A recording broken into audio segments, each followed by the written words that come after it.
Hey, it's CS Joseph of csjoseph.life doing another episode on social compatibility for our social compatibility lecture series playlist season. I believe it's season 12, episode 16. This is going to be the second to last episode. This episode is going to be focusing on the Jungian archetype known as the INTP, aka the engineer type. Probably one of the most asked for lectures to date. And sorry guys, it has taken so long to get to this point. But as you know, when I create lectures, I do it in order. And I do it in order of the type grid, the Berenstain model specifically. But yeah, we're going to be talking about social compatibility today. So before I dive into the engineer specifically, let's actually talk about the disclaimer and also what social compatibility means. So let's talk about social compatibility and what it means. So it means it is about friendship. Social compatibility is not professional relationships. It is not romantic relationships. This is friendship only. And we do this by combining the algorithm that we have for face-to-face relationships and the algorithm that we have for shoulder-to-shoulder relationships and combine them together over a weighted average to produce this algorithm, which gives us the output for social compatibility. Social compatibility equals friendship. So shoulder-to-shoulder, face-to-face, average together equals friendship. Very basic, right? So with that in mind, it is something important to know what the compatibility is. It's basically as stated in the cognitive synchronicity lecture series that I did, which I believe will be available in either the description below or as an end screen at the very end of this lecture. You'll be able to pick, it'll show you what playlists are available that are relevant to this particular lecture. And cognitive synchronicity is basically how the cognitive functions are on an axis with each other and how one feeds into the other specifically on this axis. The other thing is that cognitive functions are trying to consume other functions. So the extroverted function is trying to consume or eat its, like Pac-Man, right? It's introverted variant. So FE wants to consume FI, and it wants to have the shortest distance between 2 points is a straight line to get there. It also wants it to be, pessimistic to pessimistic or optimistic to optimistic, preferably in that regard. But that is where it maintains itself. That's where it comes from, etc. So, yeah. And hopefully I won't get interrupted on this lecture this time. And so, yeah. Anyway, let's talk about, functional compatibility, social compatibility. It basically means when the functions come together, they fit together like a perfect puzzle piece, and some puzzle pieces fit together better than others. This is like more of a fluidic or, a soft puzzle, kind of like Play-Doh. If you made a puzzle out of Play-Doh, you could potentially adjust some of the pieces to get them to work, but some of them just work better with each other by default, and other ones do not. It takes a lot more effort, etc., when you're getting this form of functional compatibility.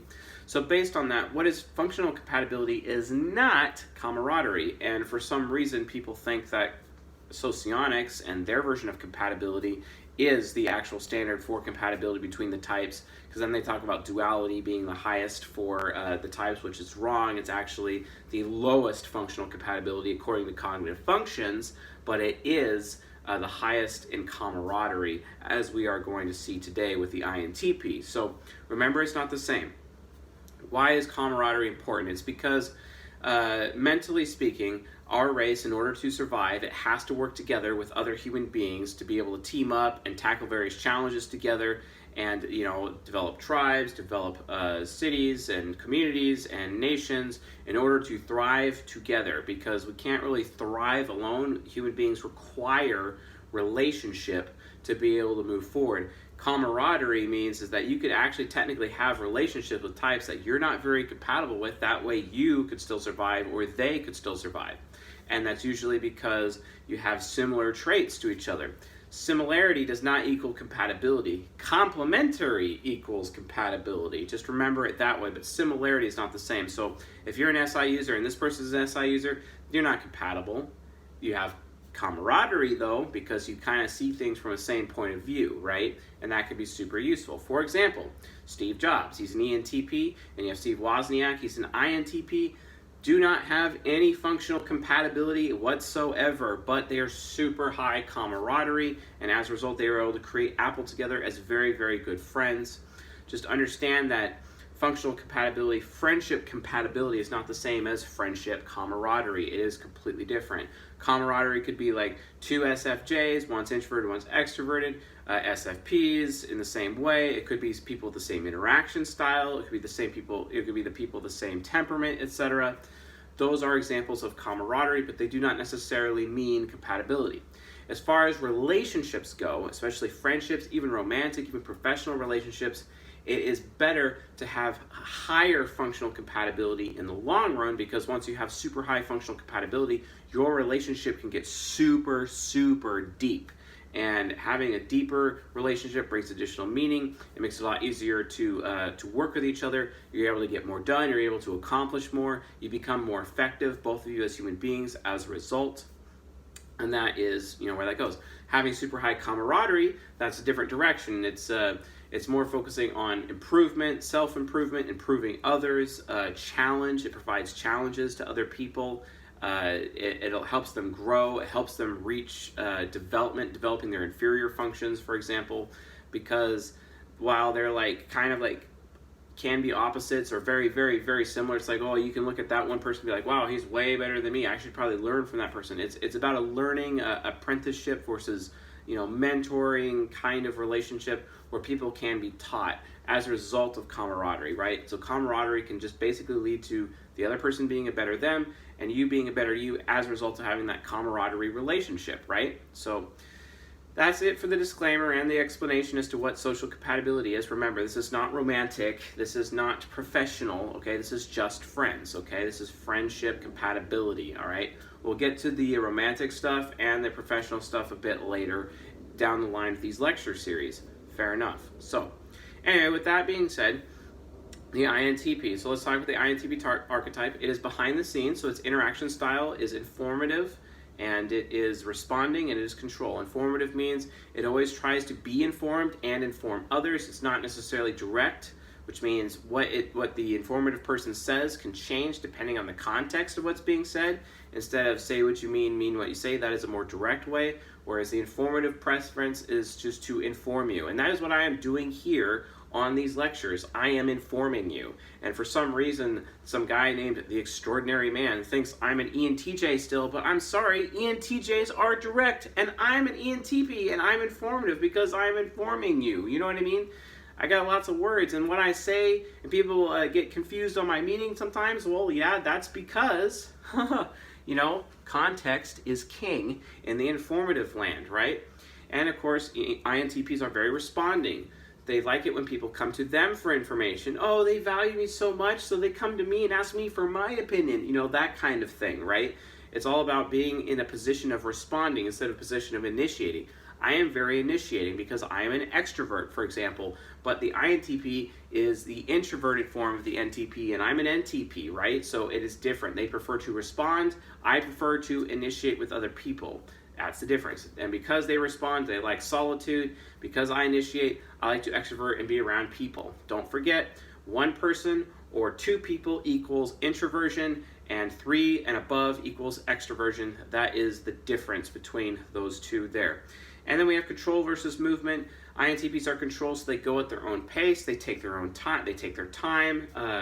They don't want things to be chaotic because progress cannot occur in the midst of chaos, whereas from my point of view, chaos is more like a ladder. I can utilize chaos to get to where I need to go, whereas the INTP, that's just not how it is. And oftentimes, as an ENTP, I am accused of things just randomly falling in my lap, even though it was the plan all along. It just kind of brings you back to the Pirates of the Caribbean film.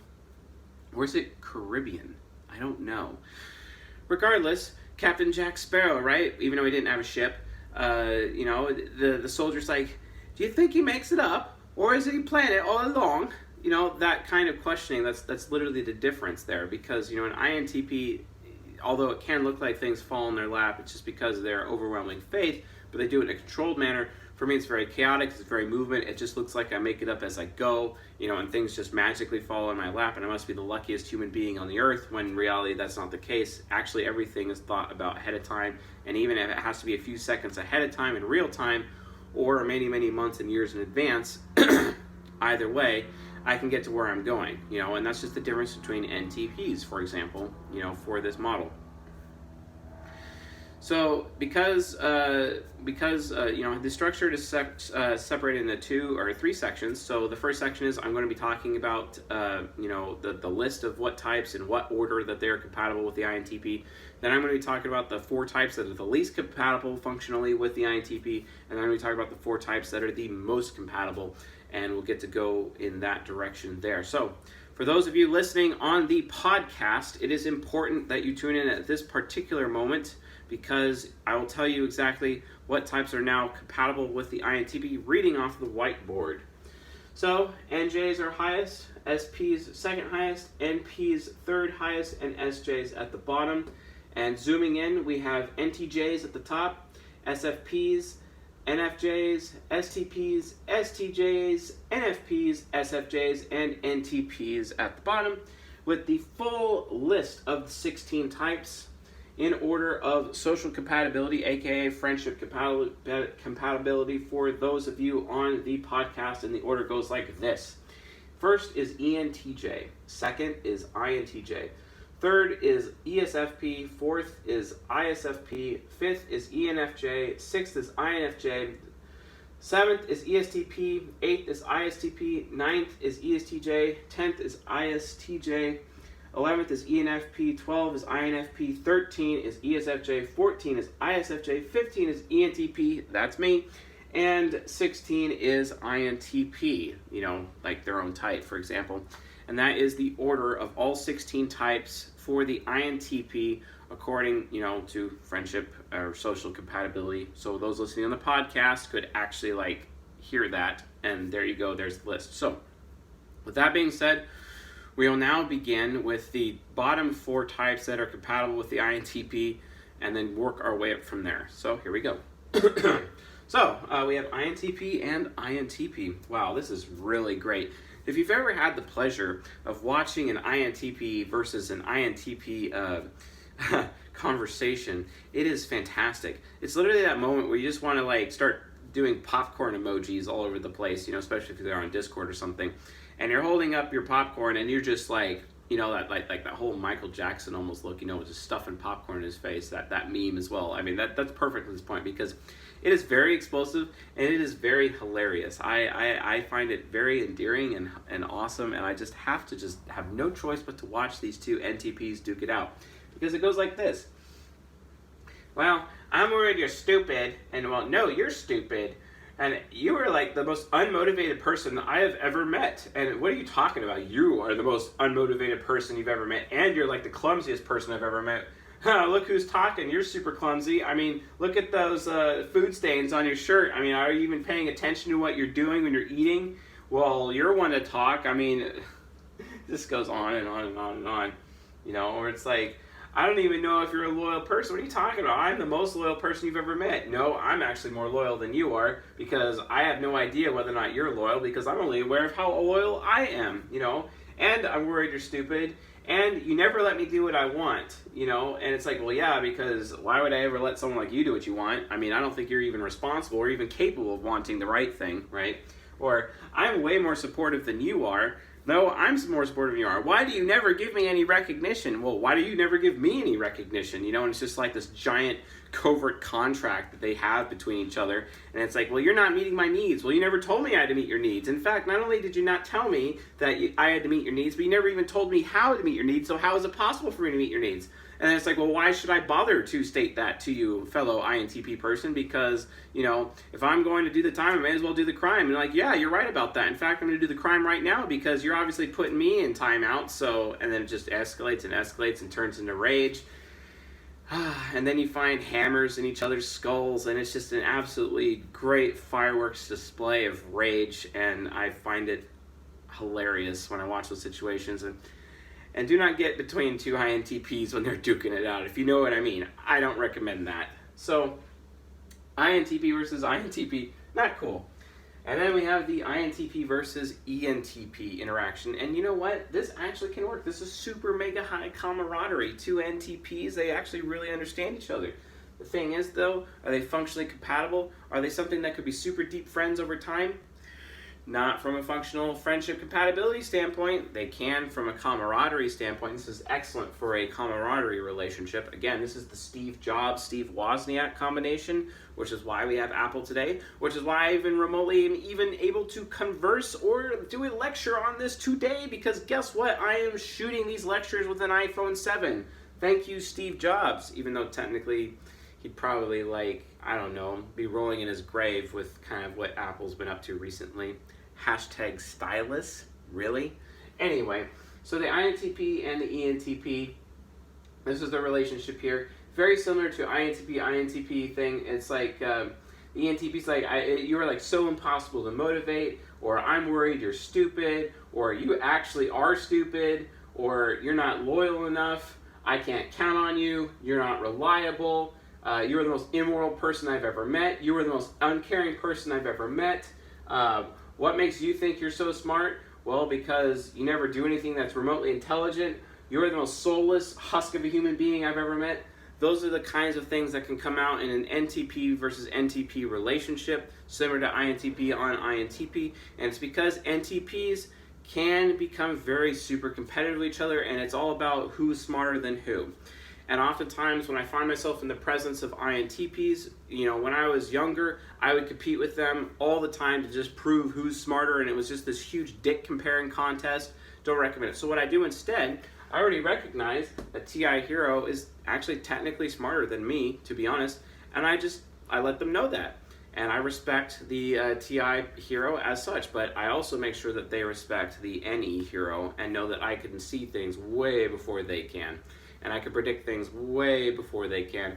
And I am way better of a perceptional person than they are, even though they're more built for decision making, right? So, just be aware of how that works. And again, you know, there's some built-in incompatibilities here, but this is super high camaraderie. These two types can learn from each other, teach each other new skills. One learns a type of skill, one learns another one. One's a very idea man, one's another one who can take charge and execute. You know, that's the INTP, for example. And they can actually have really, really good synergy together. And then the vision that the ENTP has, the INTP can actually engineer the vision and build the vision and implement the vision, while the ENTP protects the vision and develops the vision, and then also assists in the execution, kind of like a lab assistant almost. And then as a result, it's able to go everywhere. You know, just like that Steve Jobs film with Michael Fassbender. And Steve Wozniak is accusing Steve Jobs of not being able to take a hammer to a nail, for example. And Steve Jobs doesn't even blink. He's like, yeah, that's right. And he's like, you don't even write code. I designed this, I designed that. We stole this idea from that idea over there. I mean, what do you even do? Why do I even read that Steve Jobs is a genius all day long? And then Steve Jobs responded with, I play the orchestra. And you sit in that position right over there, and you are the best in your position for the orchestra. That's what it is, right? And that's how that relationship comes together. That's why they have camaraderie, right? And that's why they were able to create Apple. And it's from this high camaraderie relationship. If you're watching this channel, please understand that the Steve Jobs, Steve Wozniak is the perfect example of super high camaraderie to be able to make things work. And, you know, and they can become really good friends, right, as a result of that camaraderie-based relationship. But it has nothing to do with functional compatibility. It has nothing to do with that. And would I recommend two NTPs in a sexual relationship? Hell no. It's like, imagine a gay relationship where you have two people being bottoms and no one is willing to be on the top. Like, that's crazy. No, that wouldn't even work. You know what I mean? And I'm not hating on gay people right now when I say that. I'm just saying, like, you have to realize what you're getting into. And then it ends up being a sexual relationship based on taking turns instead of, like, having any real synergy at all, you know? I mean, good luck having a simultaneous orgasm in that relationship. That's not going to work. Sorry. So, moving on. We have the INTP ISFJ relationship. Remember, shortest distance between 2 points is a straight line. It takes a long time for NE parent to consume NI demon. Not that that would be a good idea. And the cognitive functions are trying to find the cognition on the underside, specifically in the shadow area, and it's just a long distance, and there's a huge amount of interference. Yeah, there's plenty of interference here with INTP and the INTP relationship. Look at how many intersections that there are here, and there's also intersections here, and then this is just a huge traffic jam. Like, holy smokes, INTP, ISFJ, I wouldn't recommend that. And especially because the ISFJ, you know, they have their very holier than thou kind of complex. Not that the ISFJ would ever admit to that, but the INTP is very aware of that, you know, and because the ISFJ can communicate, or, you know, especially in a parenting relationship with an ISFJ parent is parenting an INTP, they can be very punishing, and then the INTP like, well, that's not fair, and then it's like, well, if I'm going to do the time, I may as well do the crime, you know, which just makes that relationship even worse, and the ISFJ wants to punish them even more, and then the INTP wants to act out even more, and it just turns into this negative synergy, which just destroys everything, and not something I would recommend.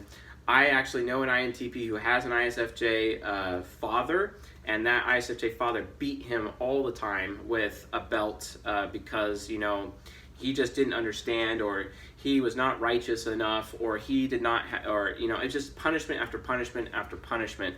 And it really wasn't the INTP's fault, and he knew it wasn't his fault, but he's like, well, if I'm going to do the time, I may as well do the crime, because he would constantly get blamed for things he would never do by the ISFJ, because the ISFJ TI child would just be like, well, if your sister didn't do it, you obviously did it then, you know, and it just ended up becoming like the ISFJ was more trusting of the, you know, the SP or the SJ sibling more than the NP, you know, son, for example, and that was a problem, right?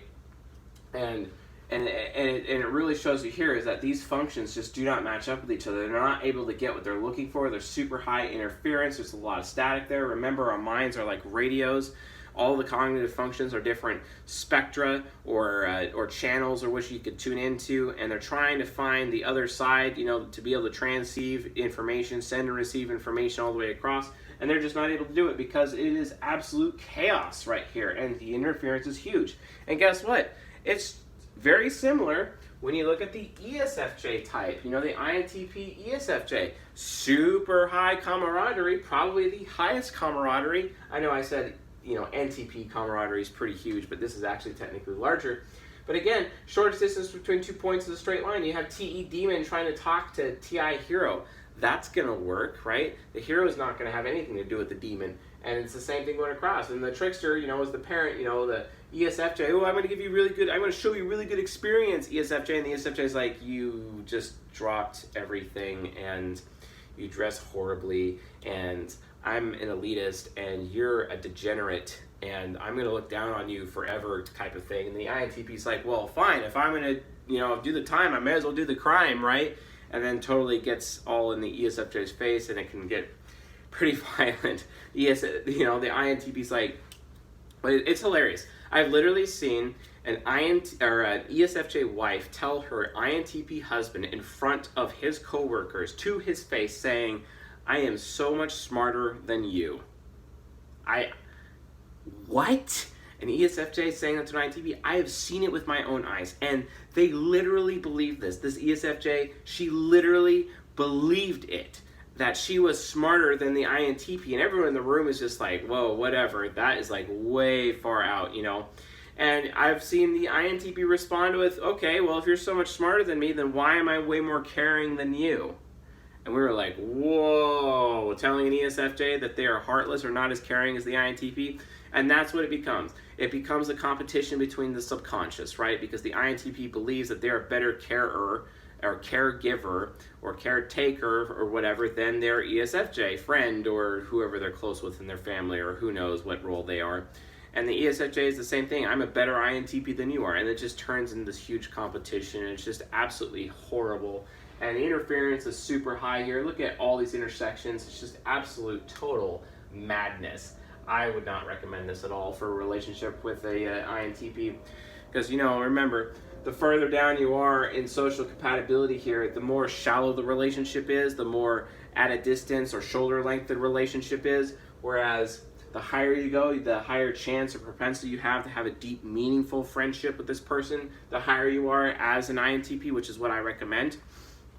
But, you know, over here, definitely can be, you know, an issue, right? So,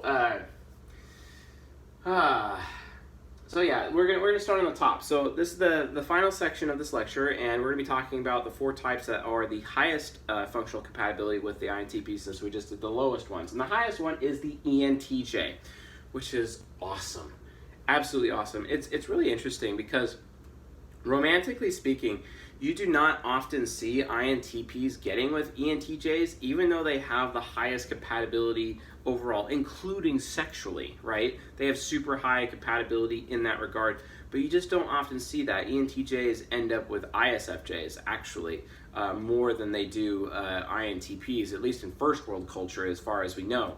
But when they're friends, they can really do anything. And for example, a friend of mine, really close friend of mine, he's an INTP, and he's in business. He does business with an ENTJ, and he produces content while the ENTJ manages and executes, and they have just this amazing synergy to build this company up from nothing. And it's definitely helping people change their lives. It's saving lives, actually, helping people with their health on a regular basis. And this is just a perfect example of this kind of relationship. And here's how it goes. The INTP knows what they think. Oh yeah, not only do they know what they think, they worry that everyone else around them is stupid. Well, the ENTJ kind of already worries that they're stupid, or they worry that they don't have the answers, or that they worry that they're not correct, or that they worry that they have not verified their beliefs enough, right? And at the same time, the ENTJ is constantly asking the INTP, hey, what do you think about this? All the time. Hey, what do you think? What do you think? What do you think? What do you think? Asking for the INTP to verify the belief system or the belief of the day for the ENTJ, or something that the ENTJ read or researched, etc. And always got to run it by the INTP TI hero. Hey, TI hero, tell me right now, what do you think about this? And then TI hero's like, hey man, I think that article's crap because of XYZ, because if that article is true, that would mean that this is true. And we both know right now that that's not true, so because that's not true, there's no way that could be true, because logical TI hero, right? And the ENTJ is like, oh, thank God for you, INTP friend, because I can actually use you to verify everything instead of spending so much time researching every little thing myself and then verifying every little thing in myself, because I can't trust everything I hear. But thank God I got you in my life, because I can just run my thoughts by you and how I feel about things by you, and you make me feel so good because you tell me what you think all the time and you're always right, and I constantly tested your logic on things to verify you were right, and you were right every single time, and this is just the best thing ever. Yeah, like that's literally their relationship. So INTPs are aware of what they think. ENTJs are aware of what they think. No conflict. ENTJs are aware of what they want. They're aware of their passion. They're aware of their desires. They are aware of what they want tomorrow. They have a plan focused on their own personal future for tomorrow, because they're very future-oriented. Everyone's like, but introvert intuition can predict the future. Yeah, sure it can, just not with other people. It's all about predicting your own future and seeing your own future in a straight line. And you are so focused. Sometimes it hurts your peripheral vision in NI users, NI parents and heroes especially. But that's the point, you know. They know what they want, and the INTP knows what the ENTJ wants, and is able to warn the ENTJ when there's some bad things happening, right? Oh, you probably should watch out for that truck over there. It's going to crash, you know, into the building. We should probably build a wall real quick before that truck comes. No, it'll be fine. Oh, wow, actually, yeah, you know what? Now I think about it, you're probably right. There's a safety issue. Let's put the wall up, and then all of a sudden the truck crashes, and the wall did it, and the ENTJ is like, oh, thank God I listened to my INTP friend. Like, that's a normal thing. Because the INTP is able to provide guidance for the ENTJ's wants and be like, hey, you should probably want to do that, because I had a really good experience with it, and I was really safe, and this is a good thing because my SI child remembers how good it was, so you're going to want to do it because I did it and I had success. And the ENTJ is like, oh, thank God, because I am so aware of what you have done with your SI child. I'm so aware of anything that you're doing, and I can see that you're having success with it, so that makes me feel secure in doing it yourself and myself, and because I want to do it, because I feel secure about it, because I see that you've already been secure, that you've already had success with it. What you're telling me is the truth, and as a result, I want to do it too, right? Again, no conflict. The INTP wants to receive good experiences. The ENTJ wants to show them good experiences and give them good experiences. And the INTP just loves to bathe in the SE child, if you know what I mean. So again, no conflict. The INTP is afraid of making the ENTJ feel bad. Well, the ENTJ is already afraid that they're a bad person to begin with, so no conflict. And because of that fear, the INTP is actually able to emotionally develop the ENTJ, and the ENTJ is able to be the moral compass of the INTP. It is fantastic, and I recommend it for both. Super healthy relationship. Then we have, we already talked about them being worried about being stupid, and the other one's worrying that he's already stupid. And then the INTP never allows themselves to do what they want because their any parent shows that everyone else in the world are basically like irresponsible with what they want. So, okay, if they're irresponsible with what they want, then why am I going to let myself want things? Because I could just equally be as irresponsible as everybody else. So I'm not going to let myself want things or be motivated per se. And then like the ENTJ is like already critical about what other people want because the ENTJ is all about being responsible with what they want themselves. So because they're responsible, they know everyone else is like not going to be responsible, but they see that the INTP is not allowing themselves to want things, or at least want the incorrect things until they're absolutely sure. So it makes the ENTJ able to trust the INTP because the ENTJ knows that the INTP, is loyal to them. SE child is able to lock into the loyalty of the SI child, and because of that loyalty need that ENTJs have, they know that the INTP is never going to betray them. And they know that the INTP is never going to change their opinion about them on a whim. That is what an NJ needs. NJs specifically are concerned that people will change their high opinions of them on a whim. What they need to understand is that NPs won't do that, except maybe like an ENFP, but I mean, as long as you got the status going and you're giving more status to that ENFP, I mean, that ENFP would be totally cool with it, right? Yeah, anyway. And the INTP has no real awareness of the physical environment. The mechanical awareness is all with the ENTJ, but that's okay because the ENTJ is not really aware of what the sensations they're getting. They're not looking to receive or be shown anything by the INTP at all, and the INTP is not looking to show, so no conflict. Also, the INTP does not give a damn how they feel, and guess what? The ENTJ does not give a damn how the INTP feels, so again, no conflict. So if you notice cognitive functions, they're able to find exactly what they're looking for all the way across the board. There is no conflict here. Everything is available in the ego, everything is available in the shadow, and this makes for one super great relationship. It is mega fireworks. It is very explosive. It is like, wow, you could read my mind, and we're finishing each other's sentences, and this is the best friendship ever, right? Except for when it has conflict. In conflict, it can be the most explosive relationship that you've ever seen, but especially in a romantic situation, because this is technically the highest romantic compatibility, and this one's technically the second highest romantic compatibility, even though they're also the first and second highest for social compatibility, and the same for professional as well, just so you know. All of the compatibilities, these top two, are the same for all of the different types of compatibilities. So based on this, when an ENTJ is in a romantic relationship with the INTP, it can be super explosive. And when there is any they read each other like books. They literally are able to interface with them so well that even if there is conflict, I mean, it could be super fixed easily. Wow. Probably shouldn't have left that window open, if you know what I mean, because there's like one open like right here. Allergies suck right now.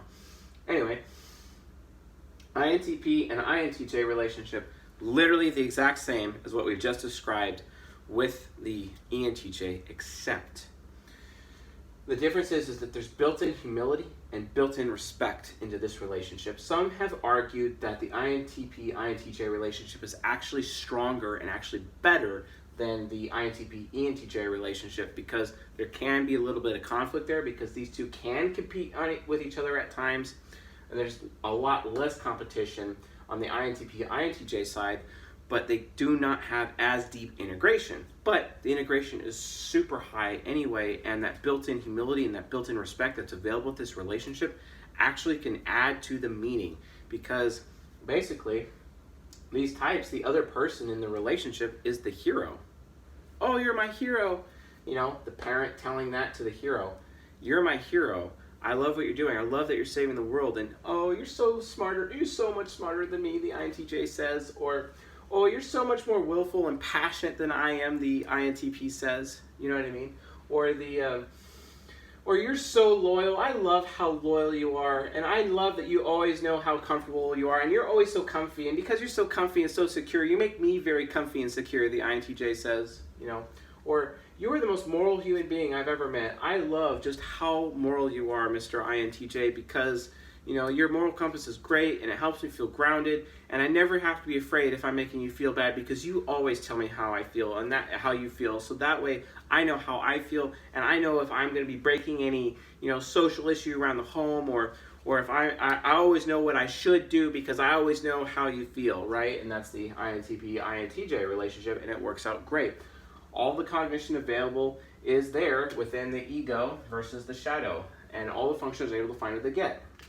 And it's great because even the hero functions will listen to the parent functions, because the parent can tell the hero, hey, you're flying around saving the world, there's going to be collateral damage, and it's going to harm the children, so stop doing that. And the hero's like, oh yeah, I should probably listen to you, parent, so I'm just going to come back down. I mean, that's like literally the Superman-Lois Lane relationship, and this is like literally what this is. Both types are Superman in one way, and both types are Lois Lane in one way, literally.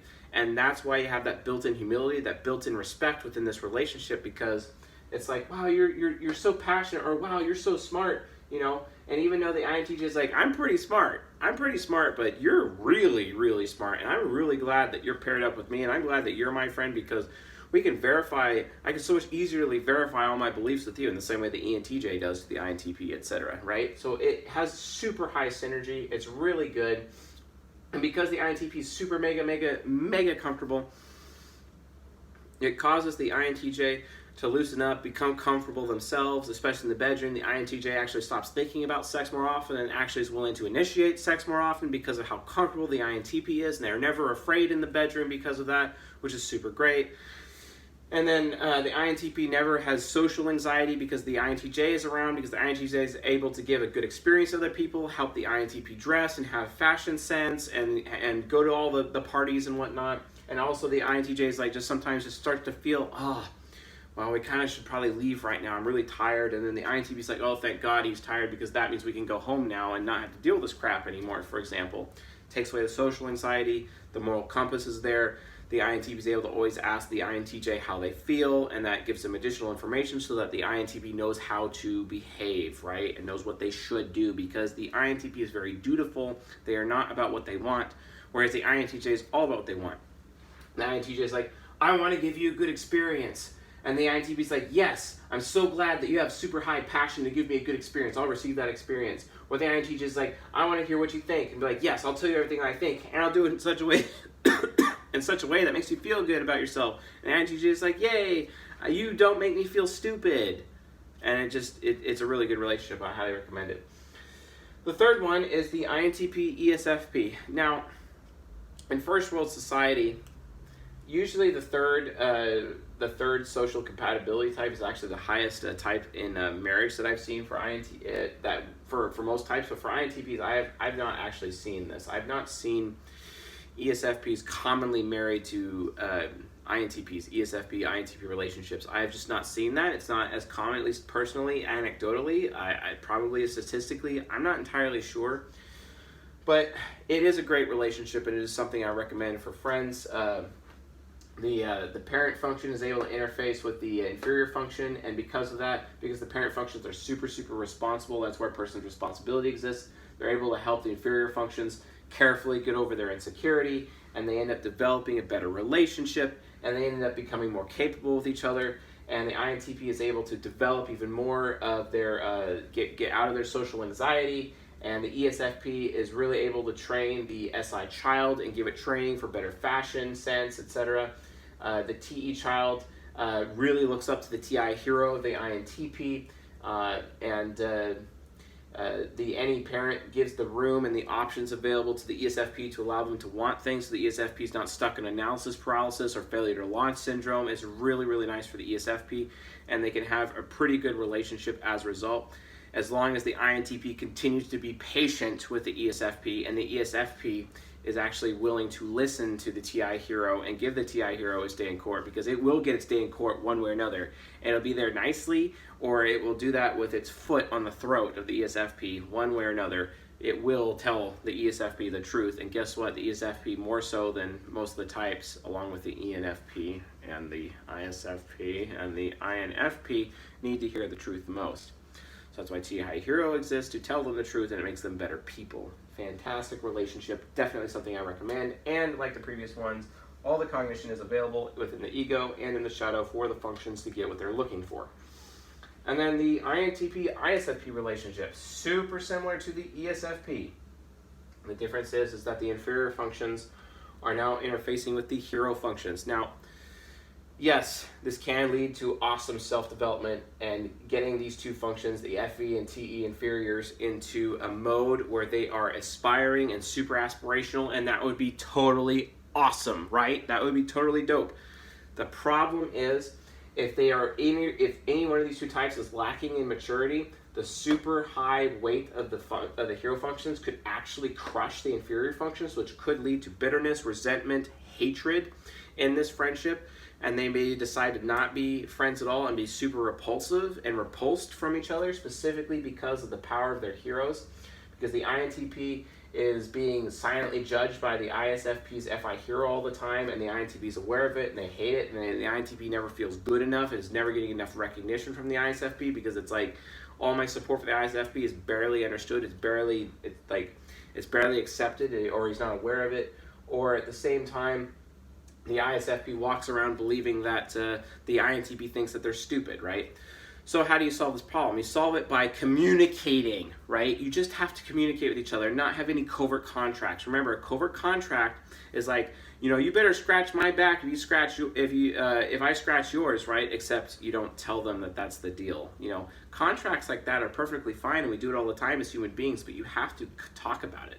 You have to say the terms, etc. And covert contracts with INTPs, ENTPs, ESFJs, ISFJs are very common. And it's also, well, it's common with FE users all over the place, but it's the worst with ESFJs and INTPs. They could get really bad. And it's also really bad with ENFJs as well. You know, and ISTPs, the covert contracts can be a thing, but not as much with ISTPs, which we'll actually talk about in a later lecture. Anyway, INTP, ISFP, you know, the parents are able to interface with the children. Sometimes the child function doesn't like being treated the way it gets by the parent, because the parent sees the child as irresponsible and very childish, and that can lead to conflict as well. But again, these problems go away if we're talking with communication. If you are communicating and you're both being mature, this relationship can work, and the hero functions can interface with the inferior functions as long as you are explaining each other's insecurities and how you're sensitive. And as a result of that, the hero would be like, whoa, okay, yeah, I'll back off. And then as a result of that, they can lead to aspirationalism, and they can be in a fantastic pairing. Definitely one I would recommend. Although, you know, being that they're both, you know, INTP, ISFP, planning things would be actually a little bit difficult to get where they're going, but they can get there. And they can be very good at shoulder-to-shoulder stuff, and also apart, and do face-to-face really well as a friendship. It can be done, because the ISFP is like, wow, you can engineer this cool thing that I'm working on here. I need some ideas from you. You know, let me show you what I'm doing. And the INTP like, well, you could just do this. And then the ISFP is like, dude, that's so good. This tractor's gonna be amazing as soon as I put this like jet engine on it or something like that. You know what I mean? But they can get that far, and it can be really cool to see, as long as they are communicating with each other and they're not crushing each other's inferior functions with their heroes. And yeah, that would be fantastic. So anyway, that concludes this episode of Social Compatibility for the INTP. If you found this lecture useful, helpful, educational, enlightening, insightful, please subscribe to the channel here on YouTube and on the podcast, and leave a like for the channel as well. If you have any questions about INTPs or social compatibility, leave them in the comment section below, and I'll do my best to answer them. And if you have not joined our Discord server yet, the link is in the description. Please join our Discord server. I do live Q&As once or twice a month, and you can submit your questions on the Discord and talk to the greater CSJ community and get those things figured out. Also, if you're like on the Discord and you're gonna like troll people, just like realize that you're gonna get banned. We don't really like trolling. Also, don't post NSFW content either. That doesn't help anyone, and you'll get banned. And I don't like it when people get banned. Please don't get banned. And treat each other with mutual respect. That's all I ask. If you just treat each other with mutual respect, it'll be fantastic. It'll be no problem. Also, if you live in the San Francisco Bay Area, join the meetup group. The link is in the description of this lecture, and we're going to be doing meetups where I'll be physically present, maybe doing a monologue, maybe doing a lecture, maybe just talking to people, hanging out, sipping some coffee. Who knows? But this is definitely something I recommend. Yes, you can. I was asked recently, is it okay if I come to see if I can have a relationship with somebody? I'm like, sure, you can do that if you want. You can also do it for business network. You do whatever you want. I don't care. Just show up. Let's talk about Jungian analytical psychology and self-actualization. I mean, why wouldn't we, right? And be adults about it. It'd be a lot of fun. And I would like to meet all of the people that are in the CSJ community within the San Francisco Bay Area. So that would be awesome as well. So anyway, the weekend is upon us, and I have so many lectures to film to do so. So with all that being said, I'll see you guys tonight.